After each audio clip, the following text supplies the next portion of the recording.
Hello बच्चों, स्वागत है आपका आपके चैनल एसआरएस लर्निंग में। बेटा ये हमारी साइंस की 9th क्लास की बेटा वर्कशीट है। वर्कशीट का जो संख्या है, नंबर है, सीरियल नंबर जिसको बोलते हैं, वो है 74 और हमारी जो डेट है वो है 18 जनवरी 2021। ठीक है, न्यू साल शुरू हो गया है और ये नया साल अच्छा सबके लिए हो, यही हमारी उम्मीद है ऊपर वाले से। सबसे पहले यहाँ पे आपको अपना जो है नाम लिखना है और यहाँ पे आपको अपनी क्लास टीचर का नाम लिखना है। अब हमारा जो चैप्टर है वो है why do we fall ill. ठीक है, ये चैप्टर हमारा छुट्टियों से पहले हमारा शुरू हो गया था। ठीक है, तो वो ही कंटिन्यू हो रहा है। अब क्या है, कॉजेज ऑफ डिसीज आज हमें पढ़ना है कि ये बच्चा पूछता है कि जिज्ञासा दीदी, what are the reasons that people suffer from diseases, कि क्या कारण है कि जो पीपल है जो डिसीजेज से सफ़र होते हैं। ठीक है, तो जवाब देते हैं कि ज्ञान, all kinds of diseases are caused of two types of reason, के बहुत जितने भी जो डिसीज़ है वो दो तरीके से होती है। एक तो इमीडिएट कॉज होता है उसका, एक होता है कंट्रीब्यूटरी कॉज। तो जो इमीडिएट कॉज है वो क्या, it is a prominent reason when diseases causing microbes enter into the body like virus, when it enters our body causes viral fever और अ बैक्टीरिया। मतलब ये क्या है, एक प्रोमिनेंट मतलब कि मेन कारण होता है ये। ठीक है, तो ये मेन कारण, जैसे आप कोई फिल्म देखते हैं, फिल्म में कोई हीरो होता है ना, और हीरो के साथ साथ क्या होते हैं, बहुत सारे एडिशनल जो सहकार्य जो मतलब छोटे मोटे जो एक्टर होते हैं। उसी तरीके से जो हमारे इमीडिएट कोज है वो हीरो है, और जो हमारे कंट्रीब्यूटरी कोज है, ठीक है, वो क्या है, एक जो जो मतलब एडिशनल जो हीरो होते हैं वो। मैंने एग्जांपल ये इसलिए दिया है ताकि आप उसको रिलेट कर सकें। ठीक है, इस वजह से। तो क्या है कंट्रीब्यूटरी कोज, क्या है, these are the additional cause, मतलब एडिशनल है जो मतलब, ठीक है, which lower immunity and add up the chances of acquiring a disease, और ये क्या है, डिसीज़ को एक्वायर करने में, लेने में सहायता करते हैं। For example, malnutrition may be contributory cause for diarrhoea in a child. Also, poor economic condition of the family of child may be reason for the malnutrition, or it may be lack of personal and community hygiene and unavailability of clean drinking water. और क्या होता है कि contributory क्या हो सकती है, अगर आपको अच्छा खाना, अच्छा न्यूट्रिशनल खाना, अच्छा जो है साफ़ पानी नहीं मिल रहा, तो भी क्या है, आपको ये डिसीज़ हो सकती है। मतलब ये आपके क्या है, ये कंट्रीब्यूटरी कोज है। मतलब ये छुटपुट से, मतलब जो कहते हैं ना कि कंट्रीब्यूट कर रहे हैं, ये वो है। ठीक है, तो हमने ये पढ़ लिया। अब क्या है, इन्फेक्शियस कोजेस, के infectious diseases are caused by external reason. ये क्या है, जो इन्फेक्शन डिसीज होती है एक्सटर्नल, मतलब हमें जो बाहर से हमारे कोजेज उसके कारण होती हैं। These external reasons are infectious agents. Infection agents include 4 kinds हैं, ये वायरस है, बैक्टीरिया है, फंजाई है एंड बैक्टीरिया। मतलब ये हमें जो बाहर से हमें लगते हैं उसके कारण होते हैं हमारे।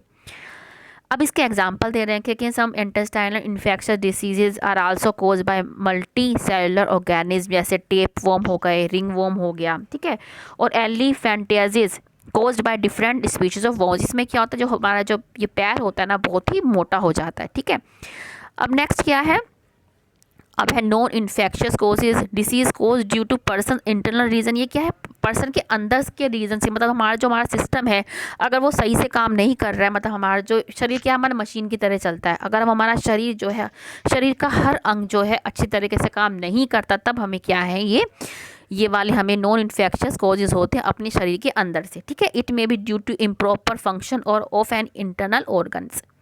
These diseases have mostly internal reason like high blood pressure is cause. जो हाई ब्लड प्रेशर है वो किसके कारण होता है, अगर आपका वेट ज़्यादा है और अगर आप एक्सरसाइज नहीं कर रहे हैं तो आपका हाई ब्लड प्रेशर हो सकता है। Thyroid dysfunction cause is thyroidism. Some cancer are cause by genetic disorders. Similarly diabetes is cause due to lack of exercise and excessive intake of carbohydrate. मतलब ये क्या, हमारे जो शरीर के अंदर के ही जो फंक्शन होते हैं अच्छी तरह से काम नहीं करता, तो उसके कारण हमारा होता है। अब हम चलते हैं ऐसे क्वेश्चंस पे कि what are the 2 main reasons that cause diseases in our body. Example देने हैं हमें, तो हम क्या से यहाँ से लिख देंगे हम। ठीक है, तो ये इमीडिएट कॉज और कंट्रीब्यूटरी कॉज है, और इसके एग्जांपल हम यहाँ से हमने जो पढ़ा अभी हम उसको यहाँ पे एक्सप्लेन करके, ढंग से एक्सप्लेन करके इसको बच्चे यहाँ पे लिख लेंगे। नेक्स्ट क्वेश्चन है कि why do we say that infectious disease are caused by external causes. क्यों, क्योंकि infectious disease are cause by external reasons. These external reasons are infection agent. ठीक है, तो हम यहाँ से अपना पूरा ये जो क्वेश्चन है इसको हम यहाँ से बना के इसको लिख लेंगे। ठीक है, और इसके एग्जांपल भी हमको यहाँ पे दे रखे हैं। अब नेक्स्ट क्वेश्चन है कि write the immediate cause and any two contributory causes of कोविड-19। जो हमारा इमीडिएट कोज है वो क्या है, कोविड वायरस। ठीक है, क्या है, कोविड वायरस। जो इमीडिएट है क्या है, कोविड वायरस। और कंट्रीब्यूटरी क्या है, लैक, क्या है, वीक, हमारी जो इम्यूनिटी है, वीक इम्यूनिटी। ठीक है, weak immunity and lack of awareness. ठीक है, तो हम क्या लिख देंगे, एक तो हमारा हो गया वीक इम्यूनिटी, वीक मतलब कमज़ोर इम्यूनिटी है, प्रतिरोधक क्षमता हमारी कम है, इम्यूनिटी। ठीक है, और हमारा क्या है, लैक ऑफ अवेयरनेस। ठीक है, इम्यूनिटी की एक बार स्पेलिंग से कर लें, IMMUNIUNITY। ठीक है, तो ये हो गया। अब नेक्स्ट क्वेश्चन है कि write the immediate cause and any two contribute, ये तो हो गया। नेक्स्ट क्वेश्चन है कि why do we say that non infections causes are cause by internal reason. क्यों बोलते हैं हम, क्योंकि ये हमारे क्या अंदर के, because it is due to improper function of an internal organ. ठीक है, तो ये क्या है, इंटरनल ऑर्गन अगर अच्छे से काम नहीं करता उसके कारण ये हम यहाँ से देख के लिख देंगे। और इसके एग्जांपल बहुत सारे आपके यहाँ पे लिखे हैं, वो यहाँ से आप देख के लिख लें, क्योंकि जब आपको वर्कशीट हमने पूरी मतलब अच्छी तरह समझा दी है तो क्वेश्चन अगर हो सके तो आप अपने आप ही सोल्व करने की कोशिश कीजिएगा, तभी आपको क्या आएंगे। और आपके पेपर तो होंगे ही, ना भी हो तो आपकी नॉलेज के लिए बहुत ही ज़रूरी है। ठीक है, तो बच्चों ये आपकी आज की वर्कशीट है। मिलते हैं अब ऐसी अच्छी सी वर्कशीट के साथ। हमेशा खुश रहिए, कोविड-19 से बच के रहिएगा, मास्क लगाएं, 2 गज दूरी का ध्यान रखें। ठीक है, बाय बच्चों।